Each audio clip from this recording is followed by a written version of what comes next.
we are going to talk about culture. So here in our science, popular science scene, we form the cultural code of the visitor and the viewer of the Positive Hack Days. So here we have the Yandex Cloud winner, Marina Koshaleva, who is going to talk about how technologies make it possible for people to keep the cultural code, to sustain it. Hello, I'm very glad to see you all, although this certainly is a very sunny day. This month, how many of you have visited a theater, a museum, or a library? All right. So today I will tell you about how the technologies help us to preserve the cultural code and to optimize the cultural processes. In fact, I work in the Technology Center for Yandex Cloud, and our role is to create interdisciplinary projects in different industries and areas. It's medicine, biology, and culture. So a few words about what we mean when we talk about the cloud technologies. In fact, most of the developers and info security experts know that we talk about infrastructure. However, the cloud services are not about infrastructure and structure. It's also about the machine learning. It's about the computer vision. It's about data analysis. And today I am going to talk about the projects where actually I have participated. And it's the projects that I have sought to make a little more technological. So it's going to be about museums and libraries, and it's about where we can come to get enriched in cultural terms. So let us now see why culture is developing an interest in techno projects. Culture, in our understanding, is about something really conservative, and that is pretty much true. It's something very sensitive. It's sensitive to the neural networks. And here you cannot afford any lies, excessive lies, or stuff that the neural networks are susceptible to. So culture is very accurate and careful about introducing technologies. But when we talk about the cultural legacy preservation, the cultural heritage preservation, unfortunately, it decays. Paper, unfortunately, loses its color. It loses the look. The rhythms become invisible. Also, us as the carriers of the techno codes, we have some requirements. When we come to a cultural institution, we want to have a chatbot, a convenient service, some generative artificial intelligence that will make recommendations to us on how we do this track and will inform us of this solution. So pretty much it is about us dictating the requirements to the technological contents of any cultural institution. Now, why do we create the technologies? They are there to help automate something. In culture, there are lots of routine processes, and you can do it with neural networks. It's also the emergence of the new challenges. The conference is about information security. Culture and art is very susceptible to attacks in robberies, thefts, the DDoS attacks on particular websites. So the technologies are there to make us safer and to keep in safety what we ought to pass on to the forthcoming generations. Where do we keep the technologies? It's libraries, theaters, museums, galleries. But again, this does not exhaust the list. It's a very long list. The key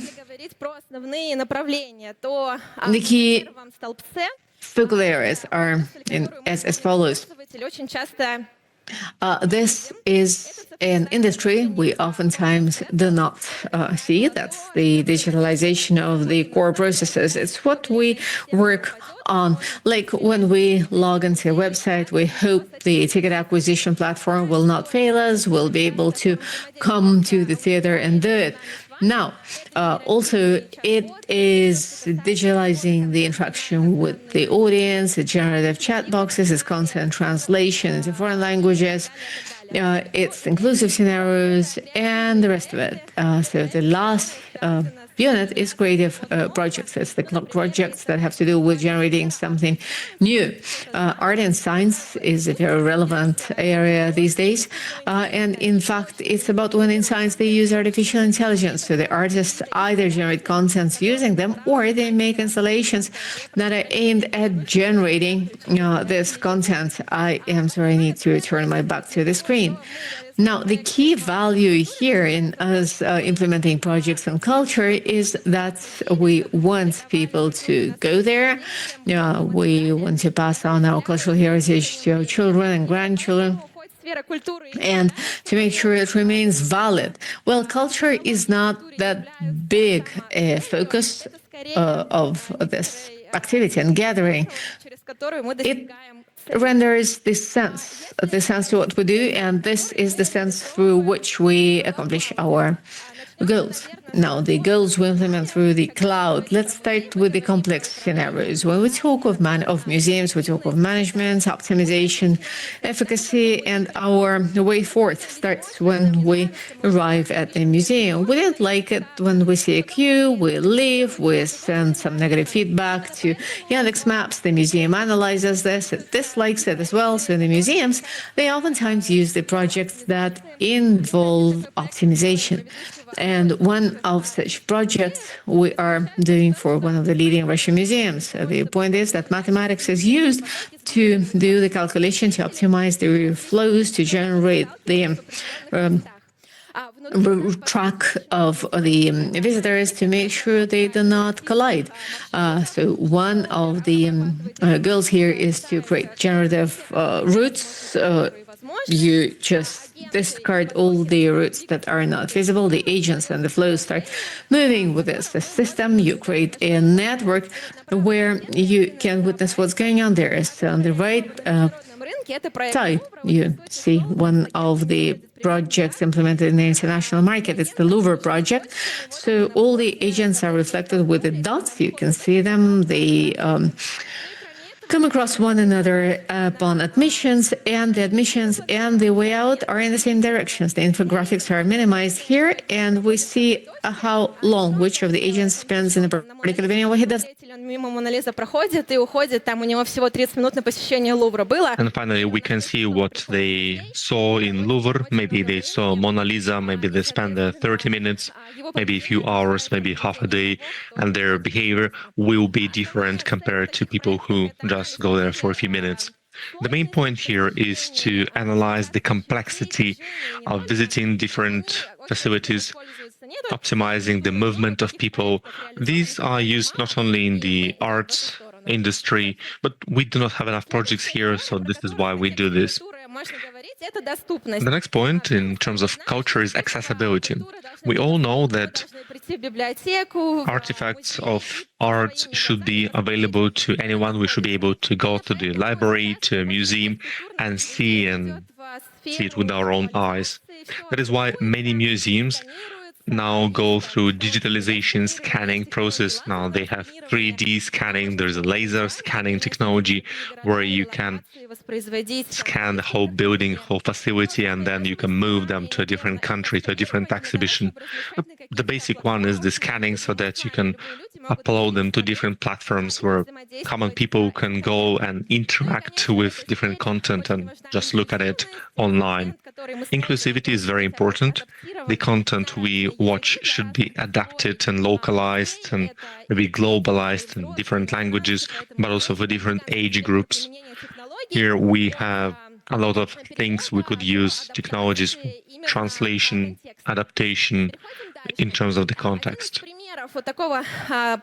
One of the examples for such a project for accessibility is one of the Moscow libraries.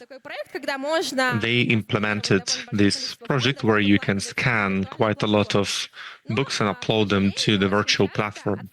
But unfortunately, it's not enough just to scan a book.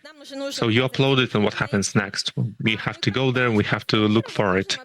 But besides scanning the book, you have to use OCR technology, OVM technologies, and they allow you to provide optical recognition for different elements in the PDF files, and that significantly decreases the manual input. You can also detect different titles and text parts, but they also can correct errors. Maybe someone is reading a book, maybe they make a mistake, maybe they make a wrong entry in the catalog. Machine can help us with detection with 99% precision.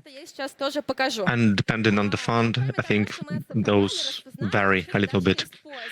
So we make them into a digit, we scan those books, and then we have to look for it. We could use LLM to optimize the query process, and it's actually a very complex problem. When we look, we could use author, metadata, characters, lines, paragraphs from the book. And for this search to be smart, we have to feed it new data. We have improved these large language models. And because of this, the relevancy of the result also improves. Next, we need to look for semantic analysis, semantic search, build knowledge graphs when we visualize connections between characters, authors, and put them on different graphs. Those graphs could be in different sizes. Usually people, the experts from arts industry, care about this, maybe historians, so that it's easier to take in this information. And obviously you need to parse the information so that you can prepare it. Another example of good example for digital funds search is Yandex Search project.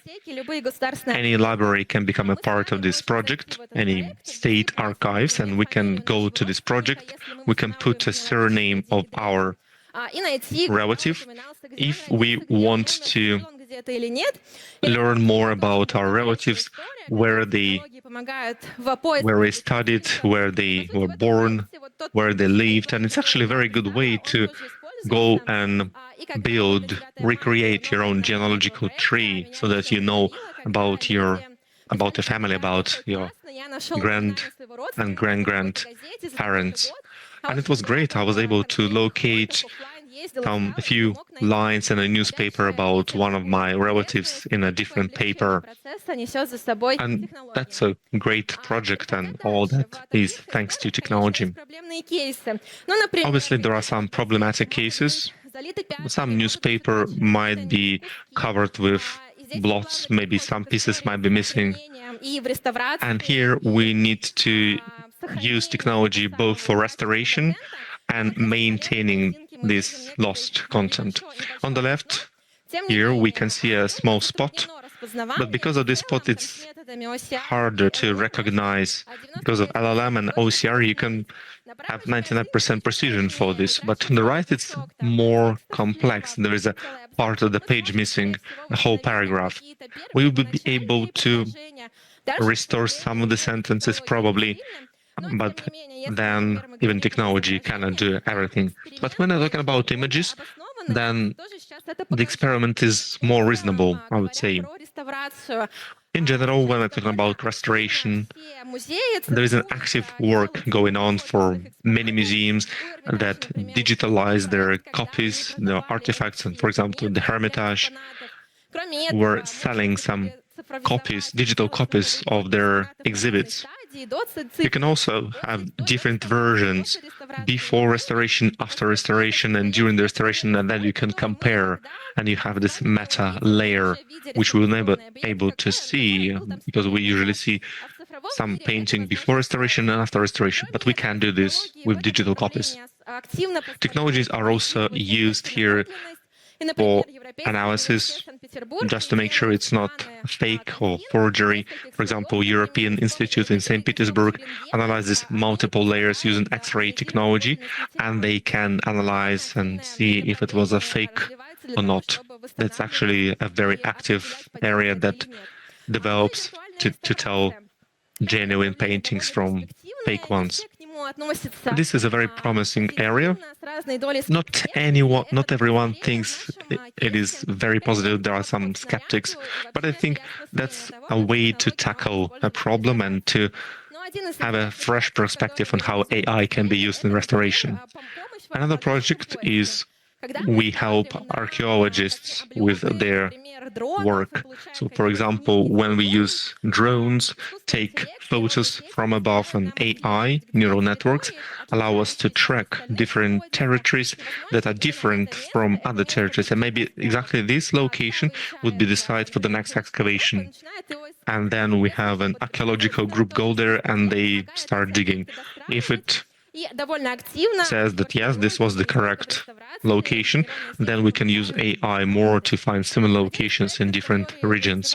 One of the projects that was implemented just recently together with Tsarskaya Selo, ITMO, and the foundation Friends of St. Petersburg was the restoration of the lost paintings in St. Petersburg. And they suffered a lot during the Great Patriotic War, during the 1941-1945.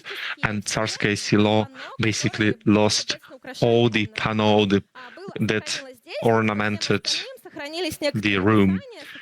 There were some descriptions that were saved, sometimes photos, black and white, sometimes distorted. And the point was to use the data we had and restore what we lost during the war. If we take a look at the pipeline, so what we had at the input, as input we had text description. Models helped us to take something useful from those descriptions, those colors, styles, texture, photos. Photos provided us with forms, shapes, proportions, and obviously we used analogy and context to understand the time frame, when this happened, we understand the style. For example, for the lost mosaic, if we know that it was the time from the Flemish masters, then we know what style they used. Or maybe they used a lot of fruits, a lot of very vivid paints, and we used those for further research and works. So what happened next?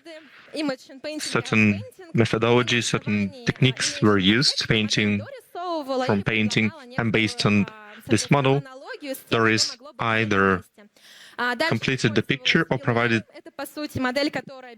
an alternative, what could have been used here instead.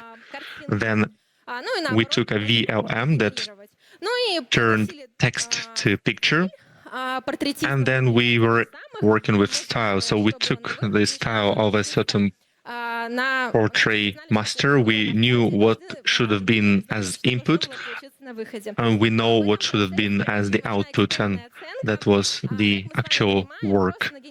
And obviously we can generate lots of different pictures and images and say that this was the restoration. This is not serious. That is why expert assessment and expert support is very important.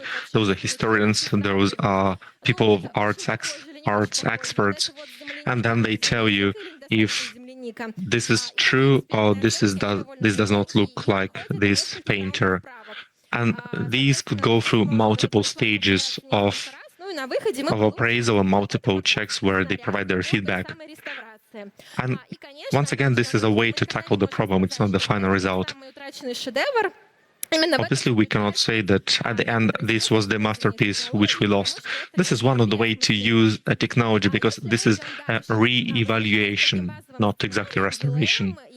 When we go to the basic scenarios, VLM, visual language models, so LLM, multiple agent neural networks that can use images, texts, and videos. Now VLM are used for inclusive scenarios. So, for example, we have certain scripts. When we go to a museum, we can have a commentary for people who cannot see paintings, and they can listen to the description. But we can do it the other way around. We can go from text to an image. And here we can see the description of this picture by VLM. And this might not be the correct description. You can have different description by different users. But when we have some sort of description, we put them together, we have these text vectors, and then we can use these databases and look for certain images. Besides those scripts, we have typologization tasks.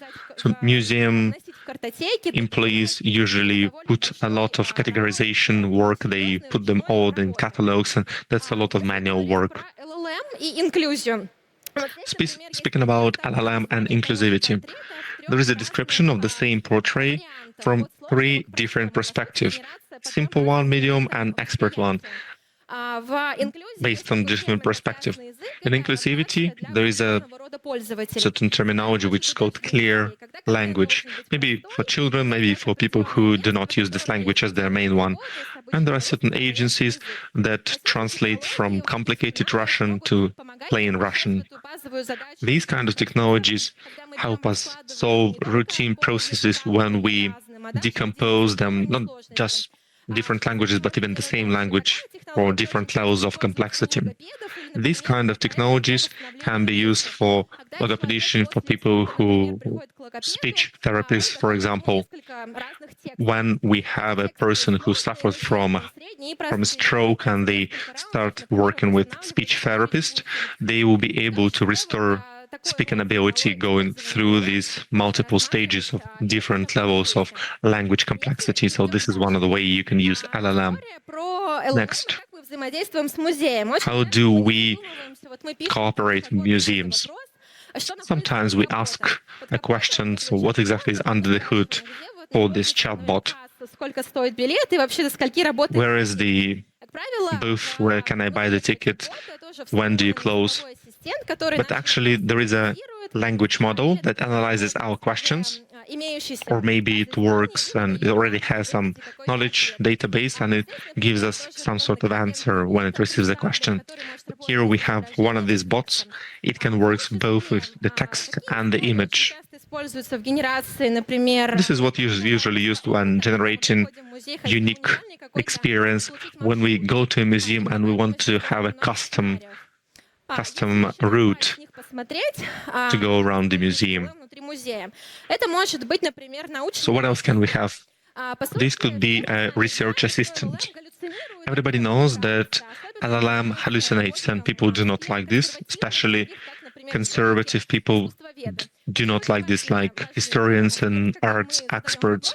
It is very important when you ask questions, you do not want to be lied. So you want to improve its knowledge, you feed it additional research materials and documents. This is what we call RAG. And one of the cases for this project is when you provide access to the system to volunteers, to museum employees that generate content for a new exhibition. They can use this access. They do not use those books. They use a certain chatbot and get a specific answer for a specific question. Obviously, this could be a simple chatbot, but with a few smart functions. Maybe they ask for feedback and we leave this feedback and they have a certain script. Maybe LLM analyzes this feedback and then it pushes it. Obviously, it analyzes sentiment, positive, negative, and then it pushes it toward the interactive dashboards for visualization and the administration of the museum or any other cultural facility can see the feedback. Another technology cases is about speech. When we're talking about museum content, so you can do a lot with speech generation. We have technology based on Alisa, and anyone can use this service. So, for example, you can reproduce some content. You do not record it with experts, but you generate it with AI. You change the tonality, you set a certain age, maybe you add some background noise, maybe you add some background music, radio noise, and we had a project where there was a radio program or an interview with a historical figure. It was based on one of the newspapers, and then they basically played this like it was a podcast with someone who died a long time ago. You didn't have to spend a lot of money on this, or that used just technology, and that was also a very interesting new way to attract new users. And one more case. In arts, the connection between arts and artificial intelligence. Technologies can be used in two ways here. To generate something, when an artist takes AI and learns how to generate different paintings. Even when the first museums appeared, the Museum of the Contemporary Art, they had dedicated exhibition for technology, and you can have interactive exhibition. One of the examples, you can actually go to the Tretyakov Gallery. The exhibition ends tomorrow. We worked together with the laboratory of AI, and we worked together with artists to generate AI installations, and I think it's a very interesting one, discussed publicly. And AI helps us re-evaluate our approach to life through the prism of arts. And to sum it up, it's great that we have technologies, we use it for different purposes, but I would like to say that it's not about technology, it's about people in these projects. It's about people who take decisions, who implement this technology. So let us do great projects for ML, for AI, for cybersecurity, and care about people. Finally, this is a QR code to our Telegram chat. If you want to work with us, we are open to cooperation and experiments. Thank you for your attention. Thank you. Thank you, Marina. I've listened very attentively to your presentation. We have one more presentation and we will be able to save the culture.